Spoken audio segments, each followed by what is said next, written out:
Bank of India हो, enforcement directorate हो या फिर हो सीबीआई, तमाम केंद्रीय एजेंसियां डिजिटल लोन ऐप के जरिए हो रही धोखाधड़ी पर अंकुश लगाने की कवायद में जुटी हैं। आरबीआई ने सभी डिजिटल लोन को 30 नवंबर तक नए नियमों के दायरे में लाने के निर्देश भी दे दिए हैं।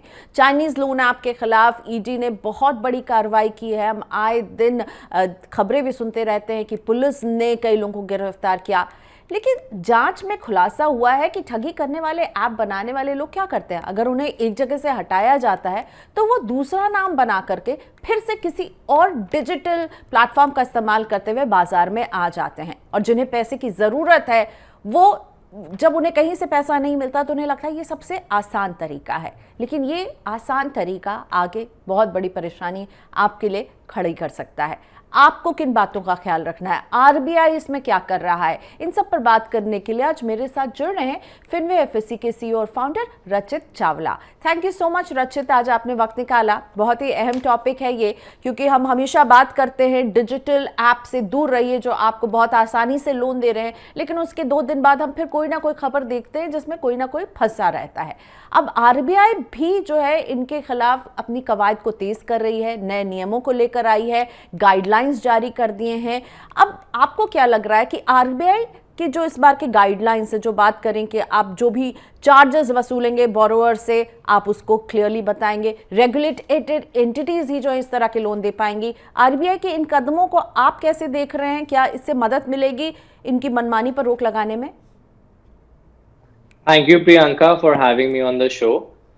So RBI का obviously welcome move है। RBI ने जितने भी steps अभी लिए हैं वो consumer protection के standpoint से लिए हैं कि जितने भी borrowers हैं वो इस trap में ना फंसे and वो बचे रहे। Actually हुआ क्या है Chinese app में, RBI ने कभी भी उन्हें परमिशन नहीं दिया था लेंडिंग का। लेंडिंग हमेशा एक रेगुलेटेड एंटिटी के थ्रू करी जाती है इंडिया में, जिसको गवर्न करता है reserve bank of India. Regulated entity में बैंक्स आते हैं, एनबीएफसी आती है, कोऑपरेटिव सोसाइटीज आती है, उनके कुछ रूल्स है जिन्हें फॉलो करना पड़ता है and time to time compliance RBI को मॉनिटरिंग रिपोर्ट भी दी जाती है, जिसमें ये सारी चीजें लिखी जाती है कि किस लोन पर आप लेंड कर रहे हो, क्या चार्जेस लेवी कर रहे हो, क्या बेस है, प्लस आरबीआई एक्टिवली ऑडिट भी करता है। बट इस डिजिटल लेंडिंग ऐप में क्या हुआ है कि जो रेगुलेटेड एंटिटी है उसको बाईपास कर दिया गया है। उन एप्लीकेशंस ने डायरेक्टली बोरोवर को पैसा दिया है और बदले में ये बताया गया है कि हम तो एक लोन सर्विस प्रोवाइडर्स है जो on the basis of regular entities हम आपको लेंड कर रहे हैं। कंज्यूमर्स को लगा कि ये एक अच्छा तरीका है, इजी तरीका है, उन्होंने बिना सोचे समझे जितना पैसा वो एप्स से मिलता रहा वो लेते रहे एंड उसके जो रिप्रिकॉशंस है वो किसी ने इनटू अकाउंट नहीं लिए। जब तक ये बात पता चली तब तक मुझे लगता है 2.5 लाख से भी ज्यादा अकाउंट्स का डेटा भी ब्रीच हो चुका था, बिकॉज ये ऐप रजिस्टर्ड है नहीं, साइबर सिक्योरिटी ये सारी चीजें उसमें इनेबल्ड नहीं थी, अनऑफिशियली तरीके से बहुत बड़े स्केल पर ये काम हो रहा था। जब तक ये पता चला तब तक एक्चुअली काफी सारे कंज्यूमर्स इस विशियस साइकिल में फंस चुके थे एंड एक्चुअली आरबीआई के परव्यू से बाहर था। तो आरबीआई ने जो अपना स्टेप लिया वो इमीडिएट रिलीफ के माध्यम से बहुत अच्छा स्टेप है, कंज्यूमर के बेनिफिट के लिए स्टेप है। एंड आरबीआई की सोच यही है कि अगर वो लोन सर्विस प्रोवाइडर शब्द को ही बैन कर देगा कि तुम अलाउड ही नहीं हो किसी को लेंड करने के लिए, तो ऑटोमेटिकली रेगुलेटेड एंटिटीज जैसे बैंक्स एंड एनबीएफसीज पे ऑटोमेटिकली उनके अकाउंट से जब डिसबर्स होएगा तो आरबीआई का कंट्रोल काफी मायने में अच्छा हो जाएगा और इस तरीके की चीटिंग्स या इस तरीके के फ्रॉड्स काफी हद तक रेगुलेट होंगे और उसकी वजह से कम हो जाएंगे। रचित ने एक शब्द का इस्तेमाल किया, लोन सर्विस प्रोवाइडर, एलएसपी। तो आरबीआई के गाइडलाइन में बहुत क्लियरली कहा गया है कि कोई भी एलएसपी इस तरह के लोन नहीं दे सकता, कोई डीएलए यानी डिजिटल लेंडिंग ऐप नहीं दे सकता। जब भी आप इस तरह के प्लेटफॉर्म से लोन ले तो देखिए वो रेगुलेटेड हैं कि नहीं। अब उन्हें एक जो है आरबीआई से एक रेगुलेटेड एंटिटी के लिए लाइसेंस के तौर पर एक अप्रूवल से जैसा लेना पड़ेगा। तो एलएसपी, डीएलए इनसे आपको दूर रहना है। रचित, Delhi cyber crime police team की जांच में खुलासा हुआ है कि चाइनीज लोन ऐप 2.5 लाख लोगों का डेटा चोरी कर चीन भेज चुके हैं। इससे आगे बैंक खातों में सेंध की आशंका है। आखिर जांच एजेंसियों के इस बारे में पहले से उन्हें क्यों नहीं पता लग पाता है? अब अगर ये इतना सारा डेटा चला गया है तो कहीं ना कहीं कई लोगों का, जिन लोगों के का डेटा गया है, उनके बैंक अकाउंट डेंजर जोन में आ गए होंगे। एब्सोल्युटली डेंजर जोन में आ गए हैं। उसका रीजन क्या है? जब आप ये डिजिटल ऐप यूज करते हो तो आप उस मोबाइल एप्लीकेशन वाले को बहुत तरीके के राइट्स आप बेसिकली दे रहे हो। राइट्स का मतलब है एक्सेस राइट्स। आप उनको परमिशन दे रहे हो बहुत सारी चीजों की, जो उनको ऑथराइज करता है आपके अकाउंट्स को सीधा डेबिट करना। दैट मीन्स आपने उन्हें अपना बैंक अकाउंट्स का पूरा एक्सेस दे दिया, अपनी पर्सनल इंफॉर्मेशन का एक्सेस दे दिया। तब लोन लेते वक्त कोई भी ये नहीं सोचता, क्योंकि एक छोटा सा पॉपअप बॉक्स आता है जिसमें लिखा हुआ आता है कि भाई ये मोबाइल ऐप ये परमिशन मांग रहा है, और नेक्स्ट स्टेप पर आप तभी बढ़ पाओगे जब परमिशन दो। अब सपोज मुझे अर्जेंटली पैसा चाहिए और मुझे कोई और एवेन्यू नहीं दिख रहा है, मैं डेस्परेट हूं, गलती से अगर आपने permission they the, that means आपने अपने सारे एक्सेस उस एप्लीकेशन प्रोवाइडर को दे दिया। अब उस एप्लीकेशन प्रोवाइडर से अगर वो डार्क वेब या गलत जगह पर डेटा चले जाता है, देन डेफिनेटली आप बहुत हाई रिस्क पर हो। तो जिस जिस लोगों ने ये मोबाइल ऐप के थ्रू अपनी एक्सेस या परमिशंस दी है, my request to them is कि आप इमीडिएटली चेंज कर दीजिए। चेंज कैसे कर सकते हैं? आप अपने बैंक अकाउंट में देख सकते हैं कि कितने एक्टिव नैच या ईसीएस अभी मौजूद है, उसकी लिस्ट को एक्सेस करो, एंड जिस जिसमें आपको लगता है कि ये गलत एक्सेस दिया हुआ है, बैंक को इमीडिएटली बोलकर आप वो एक्सेसेस को रिवोक कर सकते हो, विड्रॉ कर सकते हो। आप ये छोटे छोटे स्टेप्स लेंगे तो आप सेफ होते रहेंगे। And I think it's very important कि कंज्यूमर इसको समझे और ये स्टेप्स ले। अदरवाइज हो सकता है फ्यूचर में उनको डायरेक्ट रॉन्ग ट्रांजैक्शंस बैंक से डेबिट हो जाए, जिसका वो कुछ नहीं सोल्यूशन कर पाएंगे, बट अगेन एक साइबर क्राइम को चिट्ठी लिखेंगे एंड उनका वापस आना फंड्स बहुत लंबा प्रोसीजर है। तो ये सारे स्टेप्स वो जरूर ले इमीडिएटली। एक और चीज जो नजर आती है रचित इसमें, कि इन ऐप्स पर गूगल प्ले स्टोर जो है लगातार बैन लगा रहा है। अभी भी हमने सुना एक फर्स्ट राउंड हुआ था जिसमें कुछ 600-700 ऐप्स बैन हुए थे, फिर अब 2000 ऐप्स को इस तरह से बैन किया गया है। लेकिन इस ऐप के बाद भी जब गूगल प्ले स्टोर डिलीट भी कर देता है तो ये एक ऑल्टरनेटिव प्लेटफॉर्म के जरिए भी फिर आ जाते हैं बाजार में और काम करने लगते हैं। बिल्कुल, जब तक डिमांड रहेगी ऐसी चीजों की, जब तक कंज्यूमर नहीं समझेंगे कि ये रेगुलेटेड एंटिटी नहीं है, इनसे ट्रांजैक्शन नहीं करनी, ये अलग अलग माध्यम से कांटेक्ट करते रहेंगे, तो अल्टीमेटली जो एजुकेशन है, जो फाइनेंशियल लिटरेसी है, वो तो एंड कंज्यूमर को ही केयरफुल रहना होगा कि कुछ भी हो जाए वो नॉन रेगुलेटेड एंटिटी से कोई डीलिंग ना करे, हमेशा रेगुलेटेड एंटिटी से करें। देयर इज अ प्रोविजन जहां पर रेगुलेटेड एंटिटी अपना सर्टिफिकेट भी ओपनली वेबसाइट्स पे रखती है, उसको एक बार ढंग से चेक किया जाए। सारी सिग्नेचर्स करने से पहले या कोई भी एक्सेस देने से पहले उसको आप रिव्यूज देख सकते हो, आप उसकी डिटेल में जांच कर सकते हो। इनफैक्ट जितनी भी रेगुलेटेड एंटिटीज है उसकी लिस्ट भी लाइव होती है आरबीआई की वेबसाइट पे, अब वो भी चेक कर सकते हो। बट आउट ऑफ डेस्परेशन, जब तक कंज्यूमर अपने आप को रिस्ट्रिक्ट नहीं करेगा, ये नए नए तरीके से अटैक करते रहेंगे। It is not even just about Google play store, ये तो आप किसी भी माध्यम से आज की डेट में एक रिवर्स मार्केटिंग इंजन होता है। जो भी लोन को देख रहा है, हो सकता है वो एडवर्टाइजमेंट भी कल को स्टार्ट करते हैं, एंड आपने गलती से क्लिक कर दिया और बिना केयरलेसली आपने लोन ले लिया, दैट मीन्स आप विशियस साइकिल में अटक गए। और विशियस साइकिल में फंसाने का एक सबसे बड़ा जो अट्रैक्शन रहता है कि आपको हम बिना पेपर वर्क के, आपका सिबिल स्कोर देखे बिना तुरंत लोन दे देंगे, और आपको बैंक में पेपर वर्क करना होता है और आपसे वसूला जाता है मनमाना ब्याज।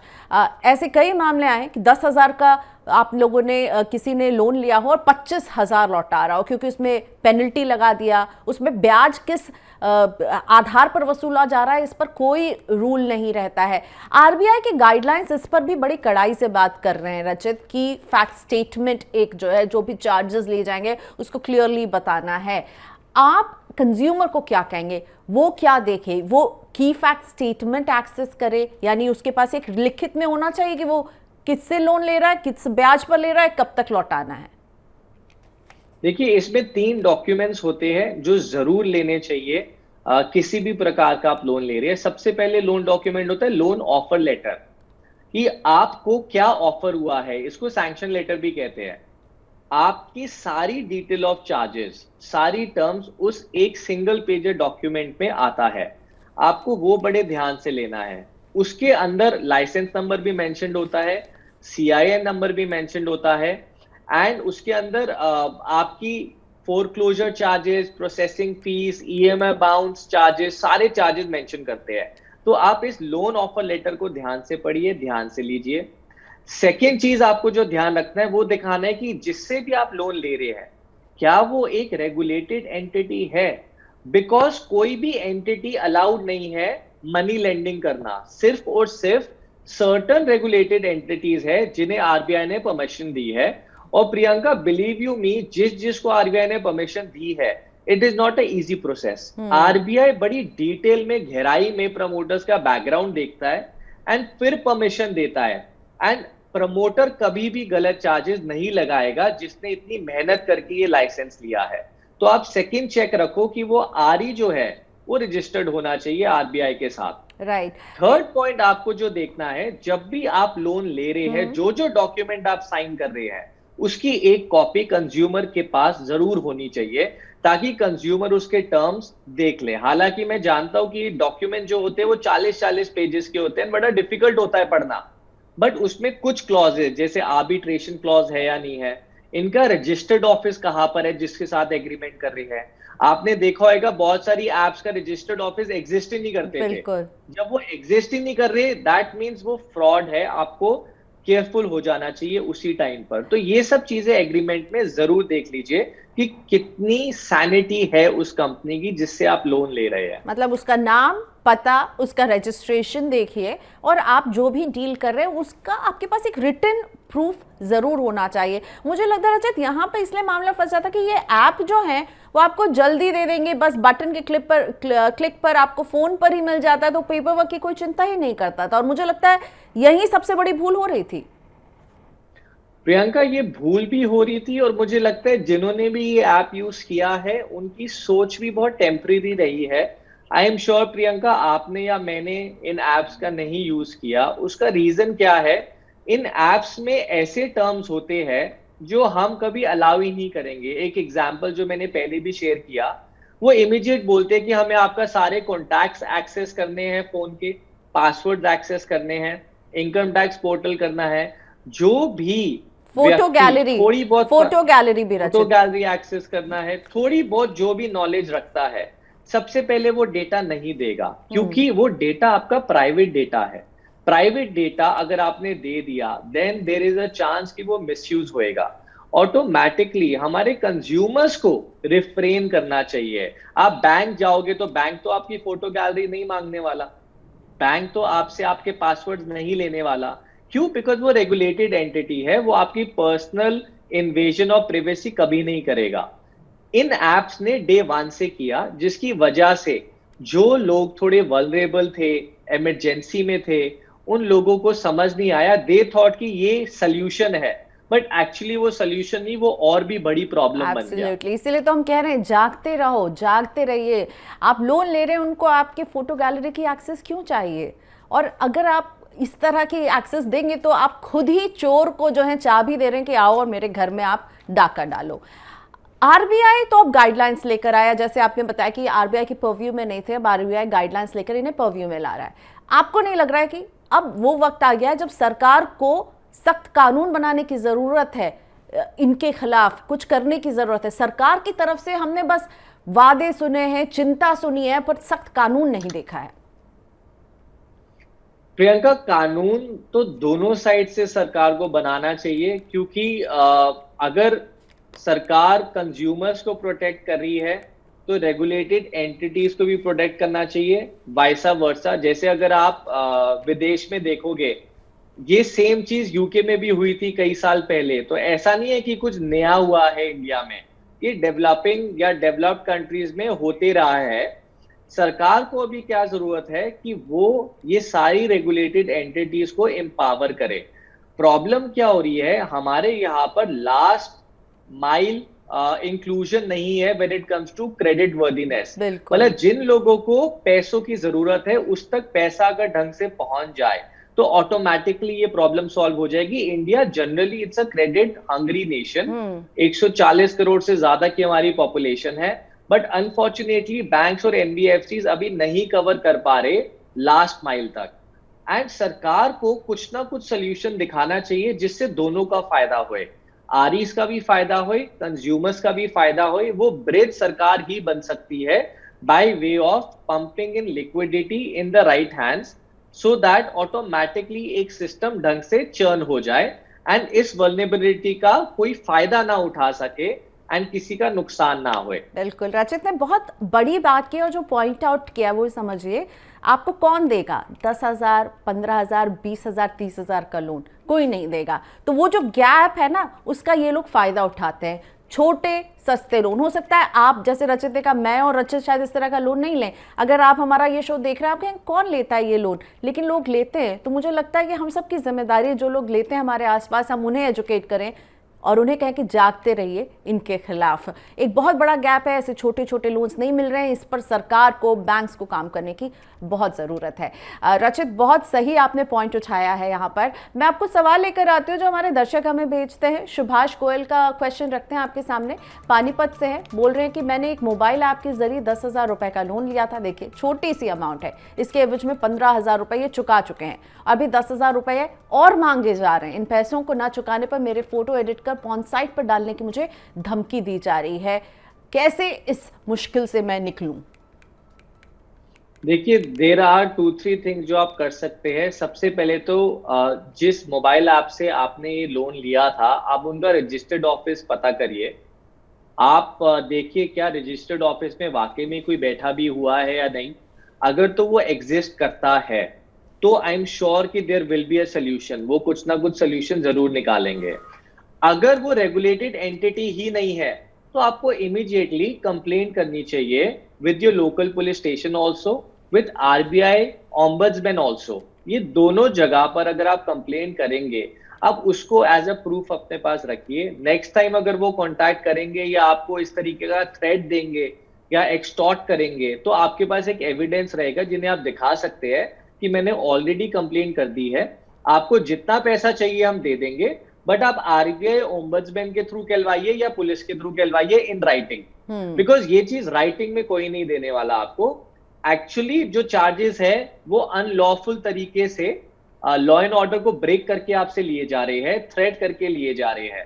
सो मेरे हिसाब से आप देखिए वो एंटिटी कहां पर है एंड अकॉर्डिंगली आप कंप्लेंट फाइल करिए। और पैसा देने का मतलब नहीं बनता, पैसा जरूर आप वापस करिए अगर कोई ड्यू बनता है जो आरबीआई या लोकल अथॉरिटीज आपको राइटिंग में दे सके, अगर वो एक्चुअली लेजिटिमेट है। अनलॉफुल चीजों के अगेंस्ट आप कंप्लेन करिए। राइट। सुशीला मित्रा का अगला सवाल लेकर आते हैं। 28 साल इनकी उम्र है, कानपुर से भेजा है सवाल। इन्होंने कभी कोई लोन नहीं लिया है, लेकिन इनके पास करीब जो है 40,000 रुपये के लोन के लिए जो है वसूली के लिए एजेंट इन्हें बार बार फ़ोन कर रहे हैं, नए नए नंबर से फ़ोन कर रहे हैं। फ़ोन स्विच ऑफ कर लिया है, मेरे मोबाइल में सेव नंबर पर भी फ़ोन करके मुझे बदनाम किया जा रहा है। मतलब इनके फ़ोन नंबर जो है हासिल कर लिए हैं, इनके ऑफिस में भी फ़ोन कर रहे हैं, जबकि इनका कहना है कि इन्होंने कोई लोन नहीं लिया है।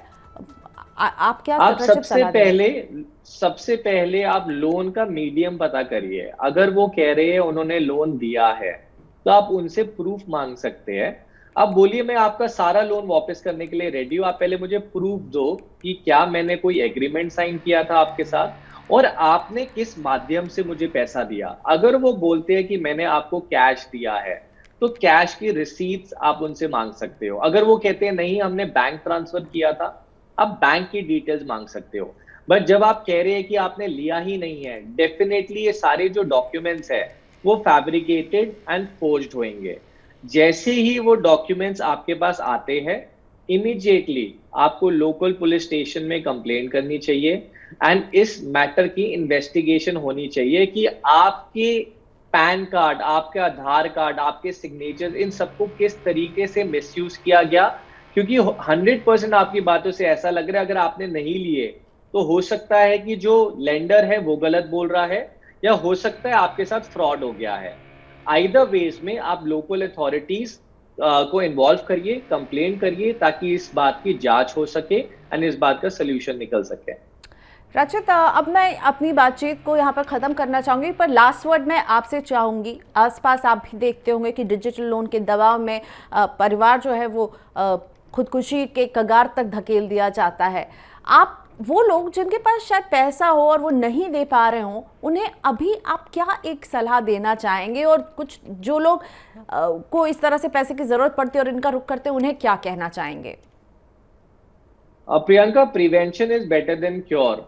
अगर हम पहले ही अपने आप को प्रिवेंट कर ले और पहले ही हम हाई रेट ऑफ इंटरेस्ट के लोन्स को अवॉइड करें, तो मेरे हिसाब से वो बेटर होएगा। क्योंकि अगर हम डेस्परेशन में एक अपनी करंट परेशानी को सॉल्व करने के लिए हाई रेट ऑफ इंटरेस्ट पे लोन लेंगे, तो दैट मीन्स हम अपने परेशानी को कई गुना बढ़ा रहे हैं। मेरी इन कंज्यूमर से यही रिक्वेस्ट है, प्लीज डेस्परेशन में कोई भी ऐसा कदम मत उठाए जिससे आपकी डेस्परेशन और ज्यादा गंभीर हो जाए और ज्यादा डिफिकल्ट हो जाए। लोन लेने से पहले पूरे कैश फ्लोज को एनालाइज करिए और जितना भी आपको लगता है कि आप लोन चुका पाएंगे उसका 25% ही लीजिए, because uncertainty is a part.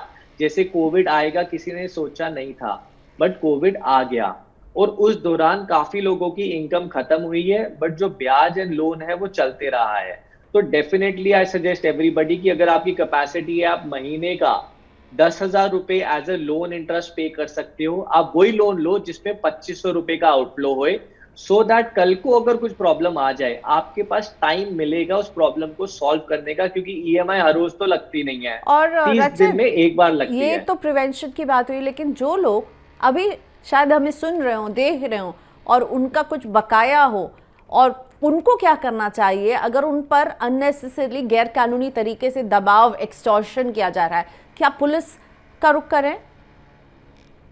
RBI ने बहुत क्लियरली बोल दिया है कि पैसों के लिए आप किसी पे दबाव नहीं डाल सकते, आप सिर्फ और सिर्फ सॉफ्ट रिकवरी कर सकते हो। सॉफ्ट रिकवरी का मतलब है या तो आप उनको रिक्वेस्ट लेटर डाल सकते हो या रिमाइंडर फोन कर सकते हो, that also limited to 5 per day, जो मेरे हिसाब से अभी भी ज्यादा है।